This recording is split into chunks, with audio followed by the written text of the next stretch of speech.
గత వైసీపీ ప్రభుత్వం విద్యా వ్యవస్థను నిర్వీర్యం చేసిందని కేంద్ర మంత్రి రామ్మోహన్ నాయుడు మండిపడ్డారు. శ్రీకాకుళం జిల్లా ఉమెన్స్ కాలేజీలో అదనపు భవనాల ప్రారంభోత్సవంలో ఆయన పాల్గొన్నారు. 99 లక్షల రూపాయల వ్యయంతో 5 అదనపు తరగతి గదులు నిర్మించామని తెలిపారు.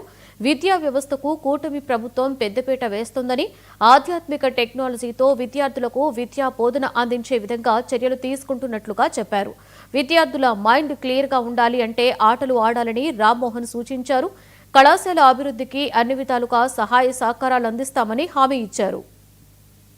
ఆపరేషన్లో ఉన్నటువంటి విమెన్స్ జూనియర్ కాలేజ్లో అదనంగా ఒక 5 class room buildings nuclear power corporation India limited వారి సిఎస్ఆర్ యాక్టివిటీ ద్వారా 99 lakhs స్పెండ్ చేసి ఏదైతే ఇక్కడ పిల్లలందరికీ కూడా క్లాస్ రూమ్స్ లేక ఇబ్బంది పడుతున్నారో అది గమనించి సిఎస్ఆర్ యాక్టివిటీ ద్వారా 5 చక్కగా క్లాస్ రూమ్స్ కూడా ఈరోజు నిర్మించి ప్రారంభోత్సవం కూడా చేయడం జరిగింది.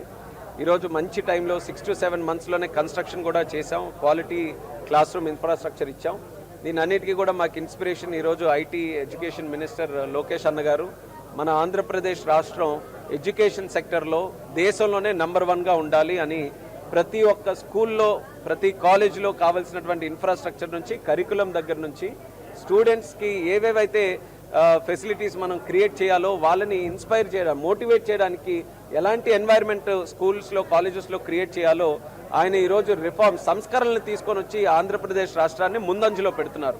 సో అదే రకంగా ప్రజాప్రతినిధులందరూ కూడా లోకేష్ అన్న గారితో ఇన్స్పిరేషన్ తీసుకొని ఎక్కడికక్కడ స్కూల్స్ని దత్తత తీసుకోవడం, స్కూల్స్లో యాక్టివిటీస్లో పాల్గొనడం ఇవన్నీ కూడా చేస్తున్నారు. అందులోనే భాగంగా నేను ఇదే స్కూల్కి పేరెంట్ టీచర్ మీటింగ్లో అటెండ్ అయ్యాను. నాకు కూడా ఈ స్కూల్కి ఒక కరెక్షన్ ఉంది. మా తల్లి కూడా చదువుకున్నటువంటి స్కూల్ ఇది. అందుకని ఇక్కడ ఈ యొక్క జూనియర్ కళాశాలలో ఏదైతే పిల్లలు కొన్ని సందర్భాల్లో బయట కూర్చొని ఎండల్లో కూడా కూర్చొని చదువుకోవాల్సి వస్తుంది. ఎందుకంటే టౌన్లో ఉండడం వల్ల డిమాండ్ ఎక్కువ ఉంది. అసలు వాస్తవానికి అడ్మిషన్స్ టైంలో చాలా మందికి క్లాస్ రూమ్స్ లేక అడ్మిషన్స్ కూడా రిజెక్ట్ చేయాల్సిన పరిస్థితి వస్తుంది. అందుకని అది ఇమీడియట్గా అడ్రస్ చేయాలని చేసాం. ఇంకా అదనంగా బిల్డింగ్స్ కావాలి. దాన్ని కూడా ఏదో ఒక ఫండ్ లింకప్ చేసుకొని అడిషనల్గా మరొక 5 క్లాస్ రూమ్స్, అలాగే ల్యాబ్స్, అలాగే ముఖ్యంగా స్పోర్ట్స్ పట్ల కూడా పిల్లలు ఎంతూసియాస్టిక్గా ముందు